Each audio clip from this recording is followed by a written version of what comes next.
man. Naturally funny. And my new best friend. Please put your hands together for Victor Anastasio. Alright! Come on.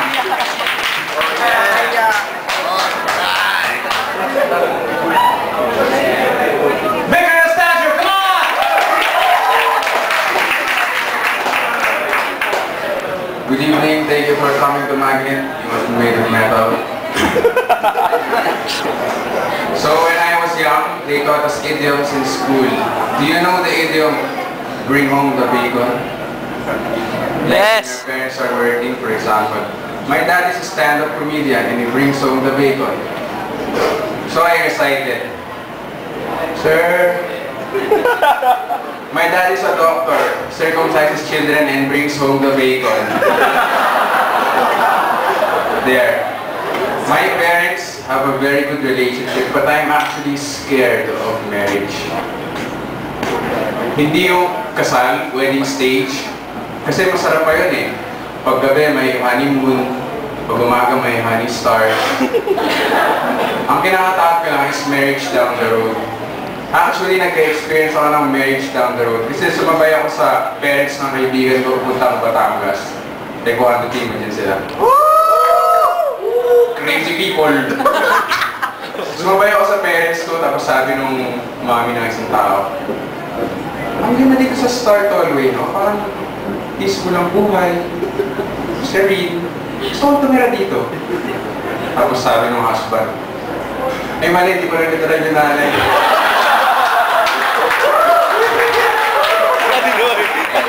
Sabi na eh, di tumira ka. Sinayang mo eh. So anyway, back to parents. Medyo malabo na. Ako magulang ngayon, kakabahan talaga ako. Kasi sobrang sexually liberated naman ng mga bata ngayon. Mga 10 years from now, magkakaroon ng sine tungkol sa isang taong late bloomer sa sex. Title nun, The 14-Year-Old Virgin. Meron lang akong theory na gustong i-share. Hindi ako pinapatahimik. Bakit yung ibang tao, masayahin? Bakit yung ibang tao, mapanglaw? Kasi ganito yan. Ang Diyos, ginawa niya ang universe. 2 beses. Isang araw, malungkot siya. Tapos, wala siya magawa. So, nangulangot na lang siya. Tapos, nandyan yung lahat ng kalat sa buong tabi. Tapos, nahachi siya. Hachi!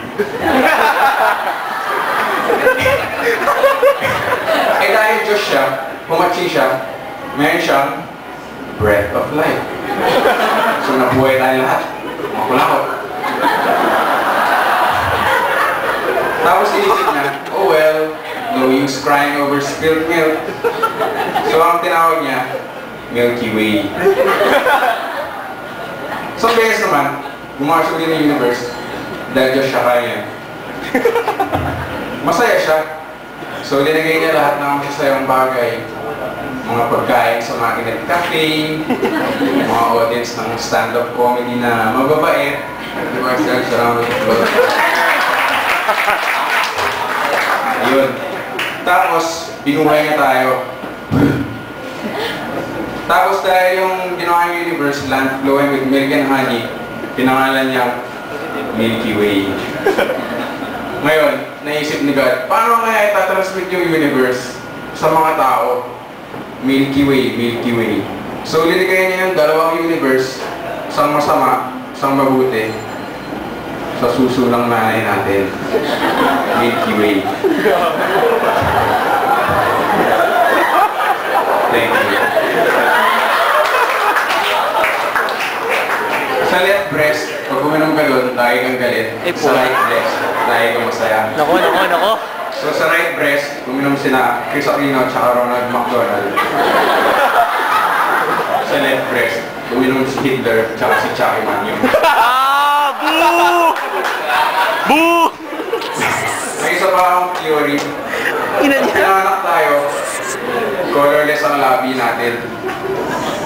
Pero nung nag-breastfeed tayo, nahawa yung kulay.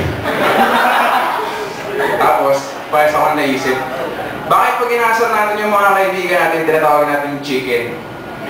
Doon ka, chicken. Bating ka, chicken. Chicken. Pero sa totoo, mas angat yung mga chicken sa atin dahil tayong mga tao, actually, tayo yung pinakadiring species. Mas kadiri pa tayo sa lahat. Sa eagle, sa bird, sa duck. Isipin nyo yung duck. Pagka nangitlog siya na hindi fertilized, ang tawag doon, penoy. Pag ang tao nangitlog na hindi fertilized, ang tawag doon, regla. Ngayon ang tao, kumakain ng penoy. Ang bibig, kumakain ba ng regla? Yeah! Tapos about Genesis and eggs. Actually, I'm a religious person, but I personally think that the Bible is too wordy. Kasi yung Genesis, ang haba na binabasa ko, nakatulog ako eh. Kasi gumawa si God ng babae at saka lalaki, dinigay niya sa paradise. Sa haba-haba ng kwento, eh, alam naman natin kung saan matutungan. Dapat ganito lang yung Bible eh.